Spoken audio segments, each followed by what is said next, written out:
আমাদের মধ্যে একটা ভাবনা আছে যে আমরা যেভাবে পরিকল্পনা করি ঠিক সেইভাবেই আমাদের কাজগুলো হবে। আমরা আগামী দিনের একটা পরিকল্পনা করি, আমরা ১ মাসের একটা পরিকল্পনা করি, আমরা আগামী ১ বছরের একটা পরিকল্পনা করি। যেভাবে আমরা পরিকল্পনা করি ঠিক সেভাবে আমাদের সময়টা কাটে না। কিন্তু আমরা এটা ভাবি না যে এই পৃথিবীতে আমি যেভাবে পরিকল্পনা করছি ঠিক সেইভাবে কাজগুলো আসলে হবে না। তাহলে কি করতে হবে? আমাদেরকে তাওয়াক্কুল করতে হবে। তাওয়াক্কুল ছাড়া যে হৃদয়, সেই হৃদয়টা হচ্ছে একটা অসুস্থ হৃদয়। তাওয়াক্কুলের মূলনীতিটা কি? ওমর রাদিয়াল্লাহু তাআলা আনহু তাদেরকে বলছেন যে, "তোমরা হচ্ছ যে আল্লাহর উপর ভরসাকারী না, বরং তোমরা হচ্ছ অলস।" আমরা বদরের ঘটনার কথা মনে করতে পারি। ইসলামের ইতিহাসের ১ম যুদ্ধ। কিন্তু আমরা মুসলমানরা এই মুহূর্তে এসে কেন জানি আমরা পিছিয়ে যাই? কেন জানি আমরা পিছিয়ে পড়ছি? এখন আমরা তাওয়াক্কুল কিভাবে করব? কোন উপায়ে করব? সেই কয়েকটা উপায় আমরা একটু শিখে নেই, যেটা আমাদের জন্য অনেক বেশি কাজে দিবে। আমাদের মধ্যে একটা ভাবনা কি আছে জানেন? আমাদের মধ্যে একটা ভাবনা আছে যে আমরা যেভাবে পরিকল্পনা করি, ঠিক সেইভাবেই আমাদের কাজগুলো হবে। আমরা আগামী দিনের একটা পরিকল্পনা করি, আমরা ১ মাসের একটা পরিকল্পনা করি, আমরা আগামী ১ বছরের একটা পরিকল্পনা করি। অনেকে আবার ৩ বছর, ৫ বছর এমনকি ১২ বছরেরও পরিকল্পনা করি। কিন্তু যেভাবে আমরা পরিকল্পনা করি, ঠিক সেভাবে আমাদের সময়টা কাটে না, আমাদের কাজগুলো হয় না। তখন আমরা কষ্ট পাই, আমাদের কাছে খারাপ লাগা কাজ করে। কিন্তু আমরা এটা ভাবি না যে এই পৃথিবীতে আমি যেভাবে পরিকল্পনা করছি, ঠিক সেইভাবে কাজগুলো আসলে হবে না। এইটা আল্লাহ তাআলা আমাদের জন্য যেভাবে ঠিক করে রাখছেন, ঠিক সেইভাবেই কাজগুলো হবে। এবং উনি একজন উত্তম পরিকল্পনাকারী। উনি আমাদের জন্য যেভাবে পরিকল্পনাগুলো করবেন, সেভাবেই আমাদের সাথে প্রত্যেকটা ঘটনা ঘটবে। যারা ঈমানদার, তারা এই ক্ষেত্রটাতে কিভাবে অ্যাক্ট করে? তারা কিভাবে কাজ করে? তারা এইভাবে কাজ করে যে তারা জানে যে তাদের আ তারাও পরিকল্পনা করে কিন্তু তারা এটা বুঝে যে আমার পরিকল্পনা মতো সবসময় সবকিছু হবে না এবং তারা মেনে নেয়ার মতো মন মানসিকতা রাখে। তারা এটা জানে যে আল্লাহ তাআলা আমাদের মানুষদের চেয়ে অনেক বেশি জ্ঞান রাখেন। উনি আল আলিম। উনি আমাদের চেয়ে অনেক বেশি হিকমত রাখেন, প্রজ্ঞা রাখেন। উনি আল হাকিম। অর্থাৎ আমরা মানুষরা যেভাবে চিন্তা করি, যেভাবে আমরা ভাবি যে আমাদের এই কাজটা এভাবে হলেই মনে হয় ভালো হইতো। এই সম্পর্কটার পরিণতি এইভাবে ঘটলেই মনে হয় ভালো হইতো। কিন্তু আমরা তো পরের বিষয়টা আমরা জানি না যে আল্লাহ তাআলা পরের দৃশ্যতে আমাদের জন্য কি রাখছেন? কোনটা আমাদের জন্য ভালো হবে? তো এইজন্য ঈমানদাররা কি করেন যে যেহেতু আল্লাহ তাআলা আল আলিম, আল্লাহ তাআলা আল হাকিম, সেইজন্য ঈমানদাররা তাদের চেষ্টার পর তারা ফলাফলের বিষয়টা আল্লাহ তাআলার উপর ছেড়ে দেন। দেখেন যখন আমরা কোনো একটা গল্প দেখি, কোনো একটা গল্প পড়ি, গল্পের একটা নায়ক থাকে। গল্পের নায়ক যখন কোনো একটা প্রবলেমস এর মধ্যে পড়ে, আমরা মনে করি যে আহারে! বিষয়টা তো এভাবেই শেষ হয়ে যাচ্ছে। কিন্তু যিনি গল্পের পরিচালক অথবা যিনি গল্পের লেখক, তিনি তো জানেন যে তিনি সেই গল্পের নায়কটাকে কিভাবে সেই প্রবলেমস থেকে বের করে নিয়ে আসবেন এবং কিভাবে সুন্দর একটা পরিণতি দিবেন। ঠিক সেইভাবে আমরা যদি আমাদের গল্পের নায়ক হই, আমাদের গল্পের পরিচালক তো আল্লাহ তাআলা। আমি হয়তো একটা পথের সামনের অল্প একটু জায়গা দেখতে পারতেছি, কিন্তু আল্লাহ তাআলা তো পুরো দৃশ্যটা দেখতে পারতেছে। আল্লাহ তাআলা বুঝতে পারতেছে যে এই প্রবলেমসটার পরেই হচ্ছে গিয়ে আমার বান্দার জন্য এই জায়গাটাতে একটা উত্তম কিছু আছে। তাই আমাদেরকে নিজেদের মতো করে পরিকল্পনা অবশ্যই করতে হবে। কিন্তু ফলাফলের জন্য বেশি আ উৎসাহিত হওয়া, ফলাফলের জন্য বেশি অ্যাগ্রেসিভ হয়ে যাওয়াটা, এটা একজন মুমিনের জন্য, একজন ঈমানদারের জন্য, একজন মুসলমানের জন্য, একজন বিচক্ষণ মানুষের জন্য কাম্য না। তাহলে কি করতে হবে? আমাদেরকে তাওয়াক্কুল করতে হবে। আল্লাহ তাআলার উপর ভরসা রাখতে হবে। কিন্তু তাওয়াক্কুল করা মানে কি আমি হাত গুটায় জাস্ট বসে থাকবো আর আল্লাহ তাআলা আমার জন্য সবকিছু করে দিবেন? এমনটাই কি তাওয়াক্কুল? না, এমনটা তো তাওয়াক্কুল না। তাহলে তাওয়াক্কুলটা আমরা কিভাবে করব? আজকের ভিডিওতে আমরা জানব যে আমরা কিভাবে তাওয়াক্কুল করতে পারি। তাওয়াক্কুলের মূলনীতিটা কি? মানে আপনি কিভাবে তাওয়াক্কুল করবেন? দেখেন তাওয়াক্কুলের মূলনীতিটা হচ্ছে যে আপনি আল্লাহর উপর তাওয়াক্কুল অবশ্যই করবেন। কিন্তু আপনার যেই কাজটা করণীয় অর্থাৎ আপনার কন্ট্রোলের মধ্যে যে কাজটা আছে, সেই কাজটা আপনাকে করতে হবে। যেটা আনকন্ট্রোলেবল সেটা কি? ফলাফল। ফলাফলটা আল্লাহ তাআলার উপর ছেড়ে দিতে হবে। ফলাফলটা আপনাকে ভাবতে হবে যে আল্লাহ তাআলা যেটাই করবেন, আপনার মঙ্গলের জন্য করবেন, আমার মঙ্গলের জন্য করবেন। কিন্তু যেটা আমার কন্ট্রোলে আছে, যেটা কন্ট্রোলেবল, সেই কাজটা আমাকে আগে করতে হবে। সেটা না করে শুধু জাস্ট তাওয়াক্কুল করলাম, তার মাধ্যমে আপনি প্রকৃত তাওয়াক্কুল আসলে করছেন না। আপনি আল্লাহ তাআলার কাছে সাহায্য চাচ্ছেন না। আপনি আল্লাহর উপর ভরসা করছেন না। অর্থাৎ নিজের কাজটাকে শেষ করতে হবে। তারপর ফলাফলটা আল্লাহ তাআলার উপর ছেড়ে দিতে হবে। এটাই হচ্ছে তাওয়াক্কুল। একটা ঘটনা একটু শেয়ার করতে চাই। সেটা হচ্ছে যে নবী করিম সাল্লাল্লাহু আলাইহি সাল্লামের সামনে একবার একজন বেদুইন আসছিল। তো সেই বেদুইনটা কি করল যে একটা উটকে সে মানে খোলা ছেড়ে রেখে সে মসজিদে প্রবেশ করতে চাইল। তখন নবী করিম সাল্লাল্লাহু আলাইহি সাল্লাম তাকে জিজ্ঞাসা করল যে, "তুমি এই উটটাকে এভাবে ছেড়ে রেখে দিছো কেন?" তখন বেদুইনটা উত্তর দিল যে, "আমি তো আল্লাহর উপর ভরসা করে ছেড়ে দিছি। তো কিছু হবে না। আ উটটাকে আমি আল্লাহর উপর ভরসা ভরসা করে আমি এটাকে ছেড়ে রেখে রেখে দিছি।" তখন নবী করিম সাল্লাল্লাহু আলাইহি সাল্লাম বললেন যে, "তুমি আগে উটটাকে বাঁধো, তারপর আল্লাহ তাআলার উপর ভরসা করো।" দেখেন নবীজি সাল্লাল্লাহু আলাইহি সাল্লাম এই জায়গাতে ওই বেদুইনের মাধ্যমে আমাদের সবাইকে যেই বিষয়টা শিখাতে চাইছিলেন যে, আগে তাকে উটটা বাঁধতে বলছেন। তারপরে বলছেন যে, "এবার তুমি আল্লাহ তাআলার উপর ভরসা করো।" মানে যেই কাজটা তোমার করা দরকার ছিল, তুমি আগে উটটাকে বাঁধো। বাঁধার পরে সেটা যদি চুরি হয় বা অন্য কিছু যায়, সেইখান থেকে তোমাকে আল্লাহ তাআলা হয়তো সেভ করবেন। কিন্তু তুমি উটটাকে জাস্ট ছেড়ে রেখে দিছো, তুমি কোনো চেষ্টাই করো নাই। সেইভাবে আসলে তুমি আল্লাহর সাহায্য পাবা না। তো ঠিক তেমনিভাবে আমরা আমাদের জীবনে যেই কাজটাই আমরা করি, যেই কাজটাই আমরা করতে চাই, সাফল্য লাভ করতে চাই, কোনো একটা কিছু অর্জন করতে চাই, আমাদের ওই মুহূর্তটাতে আমাদের যা করার আছে সেই কাজটা আমাদেরকে করতে হবে। যদি আমি একজন বিজনেসম্যান হই, তাহলে সেই বিজনেসের জন্য কোথা থেকে আমার প্রোডাক্টগুলো কালেক্ট করতে হবে, কতটুকু রিসার্চ আমার করতে হবে, কতটুকু প্ল্যানিংস আমার করতে হবে, কিভাবে আমার টিমটা গুছাইতে হবে, এই কাজগুলো যখন আমি করব, এরপর আমি আল্লাহ তাআলার কাছে সাহায্য চাইবো। আল্লাহ তাআলা যেন আমাকে আমার রিজিকে যেন বরকত দান করেন। আমি যদি একজন শিক্ষার্থী হয়ে থাকি, তাহলে আমি আমার পরীক্ষার সকল প্রস্তুতি ঠিকভাবে নিব। আমি তারপর আল্লাহ তাআলার কাছে সাহায্য চাইবো। আল্লাহ তাআলা যেন আমার জন্য পরীক্ষাটা সহজ করে দেন। আমি যদি একজন জব হোল্ডার হই, তাহলে আমি আমার সিভি, রিজিউমি বা আমার অন্যান্য যে প্রস্তুতিগুলো আছে, আমার সফট স্কিলস, হার্ড স্কিলস যেই স্কিলস গুলো আমার প্রয়োজন, সেই স্কিলস গুলো আমি অর্জন করব। এরপরে আমি আল্লাহ তাআলার কাছে সাহায্য চাইবো। আমার যে লক্ষ্যটা আছে, আল্লাহ তাআলা যেন আমার লক্ষ্যটা আমার জন্য সহজ করে দেন। আমি যেন সেই লক্ষ্যটা অর্জন করতে পারি। আমরা তাওয়াক্কুলের আ যেই আ সুন্দর যেই ফলাফল বা তাওয়াক্কুল কিভাবে করতে হবে, সেইটা আমরা সবচেয়ে বেশি ভালোভাবে জানতে পারবো আমাদের সালাফদের কাছ থেকে, আমাদের সাহাবীদের কাছ থেকে। তো আমরা সালাফ এবং সাহাবীদের যে গল্প, সেগুলো আমরা যত জানবো, তত আমরা বুঝতে পারবো তারা কিভাবে তাদের সময়গুলোতে তাওয়াক্কুল করছেন। অথবা তারা কিভাবে তাওয়াক্কুলের ব্যাপারে তাদের ব্যাখ্যাটা দিছেন। একবার উমর রাদিয়াল্লাহু তাআলা আনহুর কাছে কিছু মানুষ আসলো। তারা যখন আসলো তখন উমর রাদিয়াল্লাহু তাআলা জিজ্ঞেস করল যে, "তোমরা কারা?" তখন তারা বলল যে, "আমরা হচ্ছে আল্লাহ তাআলার উপর ভরসাকারী।" অর্থাৎ তারা এমন মানুষ ছিল যারা কোনো কাজ করত না, শুধু আসমানের দিকে তাকায় থাকতো, ভাবত যে রিজিক চলে আসবে বা এইভাবে তারা চিন্তা করত।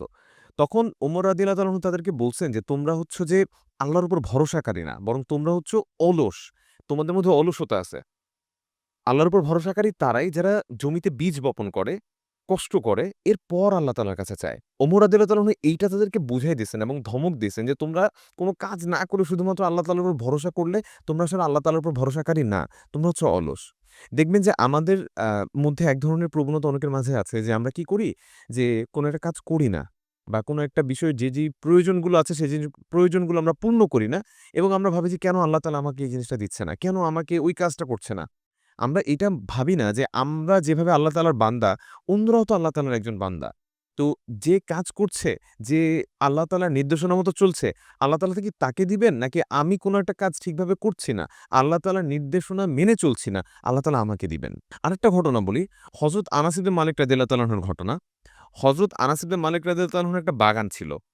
যখন প্রতি বছর খরা হইতো, তখন অন্যদের বাগানে বা অন্যদের ইয়াতে যখন কোনো কিছু হতো না, ফল হতো না, কোনো আ ফসলাদি হতো না। কিন্তু আনাস ইবনে মালিক রাদিয়াল্লাহু তাআলার বাগানে প্রচুর ফলাদি হতো। কারণ তিনি আল্লাহ তাআলার কাছে দোয়া করতেন যে আল্লাহ তাআলা যেন তার এই বাগানকে সুন্দরভাবে তার জন্য ফল দেন, তার জন্য মানি ইয়া করেন আরকি, তার জন্য তার ফসলাদি যেন দ্বিগুণ করে দেন। কিন্তু উনি কি শুধুমাত্র আল্লাহ তাআলার কাছে দোয়াই করছেন? যেটা নবী করিম সাল্লাল্লাহু আলাইহি সাল্লাম উনাকে শিখাইয়া গেছেন? না। নবী করিম সাল্লাল্লাহু আলাইহি সাল্লাম উনাকে এটাও শিখিয়ে গেছেন যে কাজ করতে হবে। আনাস ইবনে মালিক রাদিয়াল্লাহু আনহু ঠিকভাবে বাগানের পরিচর্যা করতেন, ঠিকভাবে কাজগুলো করতেন, ঠিকভাবে বাগানটাকে পরিচ্ছন্ন রাখতেন। এরপরে উনি উনার ফলাফলটা পেয়েছিলেন। আমরা বদরের ঘটনার কথা মনে করতে পারি। ইসলামের ইতিহাসের ১ম যুদ্ধ। যেই যুদ্ধে মুসলমানদের সংখ্যা ছিল অনেক কম। তারপরেও মুসলমানরা বিজয়ী হয়েছিল। মুসলমানরা কি মানে জাস্ট বসেছিল এবং আল্লাহ তাআলা তাদের জন্য কোন বিজয় নিয়ে আসবে এরকম একটা অবস্থার মধ্যে কি মুসলমানরা ছিল? না। মুসলমানরা কি করছে? মুসলমানরা তাদের যে সামর্থ্য ছিল, তাদের যেই সক্ষমতা ছিল, সেই সক্ষমতা দিয়ে তারা যুদ্ধ করছে। তারপরে আল্লাহ তাআলার কাছে সাহায্য চাইছে। আল্লাহ তাআলা যেন ইসলামের এই ১ম যুদ্ধে ইসলামকে যেন বিজয়ী করে। নবী করিম সাল্লাল্লাহু আলাইহি সাল্লাম সাহাবীদেরকে নিয়ে যুদ্ধ করছেন। বদরের যুদ্ধে মুসলমানরা জয়ী হয়েছিল। কিন্তু আমরা মুসলমানরা এই মুহূর্তে এসে কেন জানি আমরা পিছিয়ে যাই? কেন জানি আমরা পিছিয়ে পড়ছি? আমরা আমাদের কাজগুলো ঠিকভাবে করছি না। আমরা টেকনোলজিক্যালি নিজেদেরকে অ্যাডভান্স করছি না। আমরা জাস্ট তাওয়াক্কুল করতেছি যে আল্লাহ তাআলাই মনে হয় সব জায়গায় আমাদেরকে বিজয়ী করে দিবেন। আল্লাহ তাআলা আমাদেরকে অবশ্যই বিজয়ী করবেন। কিন্তু আমাদেরকে তো আল্লাহ তাআলা যেভাবে নির্দেশনা দিছেন, সেভাবে আগে আমাদের কাজগুলো করতে হবে। আমাদেরকে সফলতা নিজের ব্যক্তিগত জীবনে এবং সামাজিক পরিসরে বা অন্য বড় পরিসরে পেতে হলেও আমাদের কাজগুলো আমাদেরকে সঠিকভাবে করতে হবে। তারপরেই আমরা আমাদের কাঙ্ক্ষিত সাফল্য, কাঙ্ক্ষিত জয় আমরা পাবো। অর্থাৎ তাওয়াক্কুল ছাড়া যে হৃদয়, সেই হৃদয়টা হচ্ছে একটা অসুস্থ হৃদয়। তাওয়াক্কুল যখন আপনি করছেন না, আপনি ভবিষ্যতে যেকোনো দুশ্চিন্তা, যেকোনো ধরনের অবস্থা আপনার কাছে মনে হচ্ছে যে কালকেই ভূমিকম্প হয়ে যাবে, কালকে এই জিনিসটা হয়ে যাবে। আমি যেভাবে কাজ করতেছি সেভাবে কাজগুলো হবে না।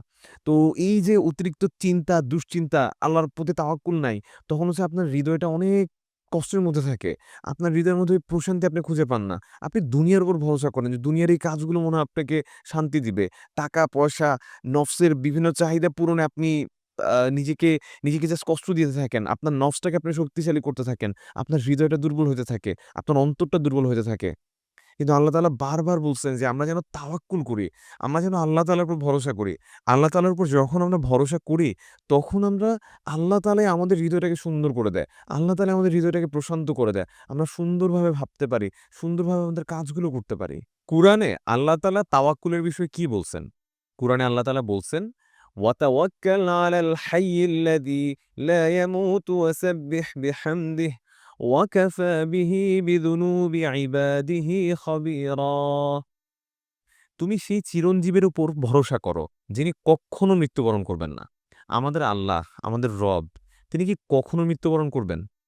আমরা যার উপর ভরসা করি পৃথিবীতে, তারা প্রত্যেকেই পৃথিবী থেকে চলে যাবে। কুল্লু নাফসিন যায়কাতুল মাউত। প্রত্যেকটা মানুষই মরে যাবে। প্রত্যেকটা প্রাণীকেই মরণের স্বাদ ভোগ করতে হবে। মরে যাবে প্রত্যেকটা প্রাণী। কিন্তু আমাদের যে রব, আমাদের যিনি সৃষ্টিকর্তা, তিনি চিরঞ্জীব। তিনি কখনোই মৃত্যুবরণ করবেন না। তাই আমাদেরকে তার উপর ভরসা করতে হবে। আমাদেরকে তার কাছেই যেকোনো কিছু চাইতে হবে। এবং আমরা যখন এই বিষয়টা ভাববো যে আল্লাহ তাআলা সবকিছুর উপর ক্ষমতাবান। আল্লাহ তাআলার যেই ক্ষমতা সেটা সবকিছুর উপর বিরাজমান আছে। তখন আমাদের মনে আমরা একটা শান্তি পাবো, প্রশান্তি পাবো। তখন আমরা আল্লাহ তাআলাকে এইটা বলব না যে, "আল্লাহ আমার এই প্রবলেমটা তো অনেক বড়। আমি এই প্রবলেমটা তো সলভ করতে পারতেছি না।" বরং আমি প্রবলেমসকে তখন বলতে পারবো যে, "আমার আল্লাহ তাআলা কত বড়। তোমার এই প্রবলেম, তোমার এই প্রবলেমের পাহাড় আল্লাহ তাআলা সুন্দরভাবে আমার জন্য সহজ করে দিবেন।" আল্লাহ তাআলা কুরআনে আরেক জায়গায় বলছেন যে, "আলা ইন্না আউলিয়া আল্লাহি লা খাউফুন আলাইহিম ওয়া লা হুম ইয়াহজানুন।" জেনে রাখো যে আল্লাহ তাআলার বন্ধুদের, আউলিয়াদের কোনো ভয় নাই এবং তারা দুঃখিতও হবে না কখনো। অর্থাৎ আল্লাহ তাআলা যেটা বুঝাইছেন সেটা হচ্ছে যারা আল্লাহ তাআলার কথা মতো চলে, আল্লাহ তাআলার যারা বন্ধু, আল্লাহ তাআলার নির্দেশনা মতো যারা চলে তাদের কোনো ভয় নেই। তাদের কোনো কিছুতেই তাদেরকে কেউ কোনো কিছুতে দমাইতে পারবে না। তারা যখন এই বিশ্বাসটা রাখতে পারবে যে আল্লাহ তাআলা তাদের জন্য আছেন, আল্লাহ তাআলার উপর ভরসা করে যেকোনো কাজ করতে পারবেন, তখন দেখবেন যে যেই মানুষগুলো এইটা রাখতে পারতেছে তারা অন্য অনেক মানুষগুলো থেকে অনেক বেশি মানে নির্ভয় থাকে। কারণ তারা এটা জানে যে ওই মানুষগুলো আমার কোনো ক্ষতিই করতে পারবে না, যদি না আল্লাহ তাআলা চায়। আর আল্লাহ তাআলা কখনোই মুমিনদেরকে কখনোই বিপদে ফেলবেন না। আল্লাহ তাআলা তার বান্দাদেরকে সবসময় প্রোটেক্ট করবেন। একটা মানুষের কতটুকুই আর শক্তি আছে? তার শক্তি কি ফেরাউন কিংবা নমরুদ কিংবা বড় কোনো জালিমের চেয়ে বেশি? কখনোই না। প্রত্যেকটা জালিমের পরিণতিটা আমরা জানি। তারা কিভাবে তাদের শেষটা হইছে। অতএব যেই আপনাকে যাই করুক না কেন, আপনি যখন আল্লাহ তাআলার বন্ধু হবেন, আল্লাহ তাআলার কথা মতো, আল্লাহ তাআলার নির্দেশনা মতো চলতে পারবেন, তখন আপনার কোনো কিছু নিয়েই তো কোনো ভয় নাই। আপনাকে কে দমাইতে পারবে? আপনাকে তো কেউ কোনো কিছুতে কষ্ট দিতে পারবে না। কিন্তু আপনার যেটা করতে হবে, আল্লাহ তাআলার কাছে তাওয়াক্কুল করতে হবে। আল্লাহ তাআলার উপর তাওয়াক্কুল করতে হবে। আল্লাহ তাআলার উপর আপনার যেই ফলাফলগুলো আছে কাজের, সেটা আল্লাহ তাআলার উপর ছেড়ে দিতে হবে। অতিরিক্ত দুশ্চিন্তা করা, অতিরিক্ত মানুষের কোনো কথাতে জাস্ট সেটাকে অনেক বেশি আমলে নিয়ে নিজেকে কষ্ট দেয়া অথবা রিঅ্যাক্ট করে ফেলা কোনো প্রয়োজন হয় না। যদি না আপনি আপনার জায়গাতে ঠিক থাকেন, আল্লাহ তাআলার প্রতি তাওয়াক্কুল করেন। আল্লাহ তাআলা কুরআনের আরেক জায়গায় কি বলছেন? আল্লাহ তাআলা বলছেন, "ফাইন তাওয়াল্লাউ ফাকুল হাসবিয়াল্লাহু লা ইলাহা ইল্লা হু আলাইহি তাওয়াক্কালতু ওয়া হুয়া রাব্বুল আরশিল আযীম।"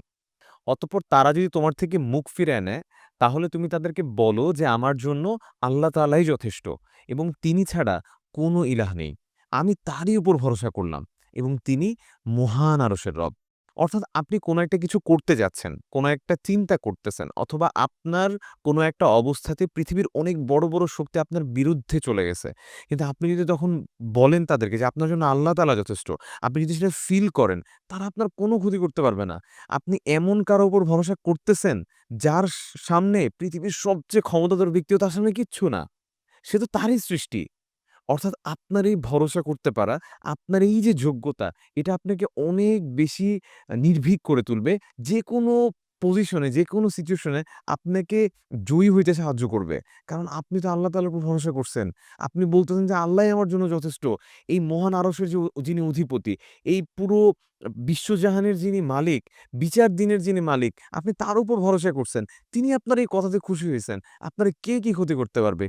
কেউ আপনার কোনো ক্ষতি করতে পারবে না। শুধু আপনাকে এই বিশ্বাসটা অর্জন করতে হবে। আপনাকে বলতে হবে, "হাসবিয়াল্লাহু লা ইলাহা ইল্লাহু, আলাইহি তাওয়াক্কালতু ওয়া হুয়া রাব্বুল আরশিল আযীম।" মহান আরশের অধিপতি আপনার পাশে থাকবেন। আমরা তাওয়াক্কুলের ব্যাপারে জানলাম, তাওয়াক্কুলের ভিতটা গড়লাম। এখন আমরা তাওয়াক্কুল কিভাবে করব? কোন, কোন উপায়ে করব? সেই কয়েকটা উপায় আমরা একটু শিখে নেই, যেটা আমাদের জন্য অনেক বেশি কাজে দিবে। আমরা এখন ৪ টা উপায় শিখব, ৪ টা পদ্ধতি শিখব, যার মাধ্যমে আমরা তাওয়াক্কুল করবার গুণ অর্জন করতে পারব। প্রথমত হচ্ছে আপনাকে আপনার যে সমস্যাটা আছে, যে প্রবলেমসটার মধ্য দিয়ে আপনি যাচ্ছেন, সেই প্রবলেমস বা সেই সমস্যাটা আপনাকে চিহ্নিত করতে হবে। আপনার এই মুহূর্তে হাজার, হাজার সমস্যা থাকতে পারে। আপনি যদি একজন ব্যবসায়ী হন, আপনার অনেক ধরনের প্রবলেমস থাকতে পারে। আপনার পাওনাদার আপনার টাকা না দিতে পারে। আপনার কর্মচারীরা আপনার সাথে কাজ ঠিকভাবে না করতে পারে। আপনার টিমমেটসদের সাথে আপনার কোনো একটা অবিশ্বাসের একটা সম্পর্ক চলে আসতে পারে।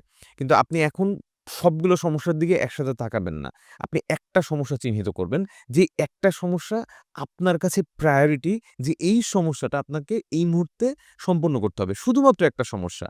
বাকি সমস্যাগুলো আপনি রাখবেন, কিন্তু ওই সমস্যাগুলো নিয়ে আপনি চিন্তা করবেন না এই মুহূর্তে। এই মুহূর্তে শুধুমাত্র আপনার ফোকাস থাকবে যে আপনি একটা সমস্যার দিকে ফোকাস এবং সেই সমস্যাটা আপনি চিহ্নিত করবেন। দ্বিতীয় যে কাজটা আপনি করবেন সেটা হচ্ছে আপনি আপনার এই সমস্যার ভারটা আল্লাহ তাআলার উপর ছেড়ে দিবেন। অর্থাৎ আপনি আপনার নিজের জায়গাটা ঠিকভাবে করবেন। করার পরে আপনি আল্লাহ তাআলার উপর আপনার যে সমস্যা আপনি চিহ্নিত করছেন, সেই সমস্যাটা আল্লাহ তাআলার উপর ছেড়ে দিবেন। আল্লাহ তাআলার কাছে দোয়া করবেন, চোখ বন্ধ করবেন। সবকিছু আপনার আশপাশের পরিবেশটাকে আপনি শান্ত করে ফেলবেন। তারপর আল্লাহ তাআলার কাছে বলবেন, "হে আল্লাহ, আপনি তো এই বিশ্বজাহানের প্রতিপালক। এই বিশ্বজাহানের মালিক আপনি। আপনি বিচার দিনের মালিক। আপনি আমি আপনার কাছে আহ্বান করতেছি, আপনার কাছে দোয়া করতেছি। ইয়া আল্লাহ, আপনি আমার জন্য এই বোঝাটা আর দিয়েন না। এটা আমার জন্য অনেক কষ্টকর হইতেছে। আপনি আমার থেকে এটাকে সরায় নেন। আমি আমার নিজের থেকে এটা সরায় আমি আপনার কাছে দিয়ে দিছি। এইটা নেয়ার মতো ভার আমার নাই। এটা নেয়ার মতো যোগ্যতা আমার নাই, শক্তি নাই। এই সমস্যাটা আমি রাখতে পারতেছি না আমার মধ্যে আর। আপনি আল্লাহ তাআলার উপর ছেড়ে দেন। আপনি আল্লাহ তাআলার কাছে এটা সোপর্দ করে দেন। এই প্রবলেমসটা আপনি আল্লাহ তাআলার উপর দিয়ে দেন। আল্লাহ তাআলা যেন এই প্রবলেমসটা আপনার কাছ থেকে সরায় ফেলে। আপনি আল্লাহ তাআলা সেভাবে আপনি আল্লাহ তাআলার কাছে দোয়া করবেন। আল্লাহ তাআলার কাছে চাইবেন যেন এই সমস্যাটা আপনার জীবনে আর না থাকে। ৩ নাম্বার হচ্ছে যে প্রত্যাশা ত্যাগ করবেন। যেটা আপনার ফলাফল আসবে, যে সিদ্ধান্ত আসবে সেটা মেনে নিবেন। আপনাকে ৩য় যে কাজটা করতে হবে, আপনি ১ম এ যেটা করলেন যে আপনি আপনার সমস্যাটা চিহ্নিত করলেন। সমস্যাটা আল্লাহ তাআলার উপর ছেড়ে দিলেন বা ওই মুহূর্তের ওই সিচুয়েশনসটা আল্লাহ তাআলার উপর ছেড়ে দিলেন। এরপর আপনি যেটা করবেন যে আপনি কোন প্রত্যাশা রাখবেন না যে আমি ফলাফলটা এইভাবেই চাইতেছি। আপনি যেভাবে চাইতেছেন সেটা তো আপনার জন্য কল্যাণকর নাও হইতে পারে। আল্লাহ তাআলার কাছে যেহেতু ছাড়ছেন, আল্লাহ তাআলা আপনার জন্য যেই ফলাফলটা আনবেন, সেই সিদ্ধান্তটা মেনে নেয়ার মতো আপনাকে নিজের ভেতরে সেই যোগ্যতাটা অর্জন করতে হবে। আল্লাহ তাআলার কাছে বলবেন যে, "আল্লাহ, আপনি আমার জন্য যাই করবেন, সেটাই আমার জন্য সঠিক। আমি অন্য কোনো কিছু প্রত্যাশা করি না। হ্যাঁ, আমার চাওয়াটা আপনি ভালোভাবে জানবেন, আমি সেভাবে জানাইছি। যদি আপনার কাছে মনে হয় যে এটা আমার জন্য কল্যাণকর, তাহলে আপনি আমার জন্য সেটা মেনে নিয়েন। আর যদি সেটা কল্যাণকর না হয়, তাহলে আমি যেন আপনার ফলাফলটা বা আপনি যে সিদ্ধান্তটা আমার জন্য রাখছেন, সেটা যেন আমি মেনে নিতে পারি, সেইভাবে নিজেকে প্রস্তুত করবেন। সেইভাবে আল্লাহ তাআলার কাছে চাইবেন।" আর চতুর্থত কি করবেন? চতুর্থত হচ্ছে যে আপনি যেটা করতে পারবেন, আপনার সামর্থ্যে যা আছে, আপনি সেই কাজটা করবেন। আপনি ১ম এ আপনার সমস্যাটা চিহ্নিত করলেন। আপনি আল্লাহ তাআলার কাছে বললেন যে এই সমস্যাটা আপনি আর চান না। আল্লাহ তাআলা যেন সমাধান করে দেন। তারপর আপনি ফলাফল কোনটা আসবে সেটার ব্যাপারে আপনি কোন প্রত্যাশা রাখলেন না। আপনি সিদ্ধান্ত মেনে নেওয়ার মতো যোগ্যতা অর্জন করলেন। চতুর্থত আপনার যা কিছু করার আছে আপনি সেই কাজটা করবেন। আপনার সামর্থ্যে ওই সিচুয়েশনসটা মোকাবেলা করার জন্য যতটুকু আপনার কন্ট্রোলে আছে ততটুকু নিয়েই আপনি চিন্তা করবেন। কোন আনকন্ট্রোলেবল সিচুয়েশনস নিয়ে আপনি চিন্তা করবেন না। নিজেকে এত বেশি কষ্ট দিবেন না। নিজের উপর জুলুম করবেন পারবেন না। আপনি এই পদ্ধতিগুলো যদি ফলো করেন, আশা করা যায় যে আপনি আল্লাহ তাআলার কাছে সঠিকভাবে তাওয়াক্কুল করতে পারবেন। আল্লাহ তাআলা আপনাকে সাহায্য করবেন ইনশাআল্লাহ। এবং ওয়াল্লাহি আল্লাহ তাআলা আপনাকে এমন পরিস্থিতিতে বিজয় অর্জন করাবেন, যেটা আপনি কল্পনাও করতে পারেন নাই। তাই তাওয়াক্কুলের এই গুণটা আমাদেরকে অর্জন করতেই হবে। আমাদেরকে আল্লাহ তাআলার উপর ভরসা রাখতেই হবে। আমরা এমন একটা অসুস্থ হৃদয় নিয়ে বাস করতে পারবোই না। পৃথিবীতে এত অশান্তি। যদি আমরা আল্লাহ তাআলার উপর ভরসা না রাখতে পারি, তাওয়াক্কুল করতে না পারি, তাহলে আমাদের জীবনে শুধুমাত্র বিষাদই আসবে। আমাদের জীবনে শুধুমাত্র দুঃখ কষ্টই আসবে। কিন্তু আমরা যদি আল্লাহ তাআলার কাছে মেনে নিতে পারি, এই এই মন মানসিকতা যদি অর্জন করতে পারি, তাওয়াক্কুল করার যোগ্যতা অর্জন করতে পারি, তাহলে আল্লাহ তাআলা আমাদের জন্য অনেক ভালো ফলাফল রাখবেন এবং আল্লাহ তাআলা আমাদেরকে এমন জায়গা থেকে সাফল্য অর্জন করাবেন, যা আমরা কল্পনাও করতে পারব না, যেটা নিয়ে আমরা চিন্তাও করতে পারব না। আল্লাহ তাআলা আমাদের সবাইকে তাওয়াক্কুলের গুণ, তাওয়াক্কুলের যোগ্যতা অর্জন করার তৌফিক দান করুন। আমিন।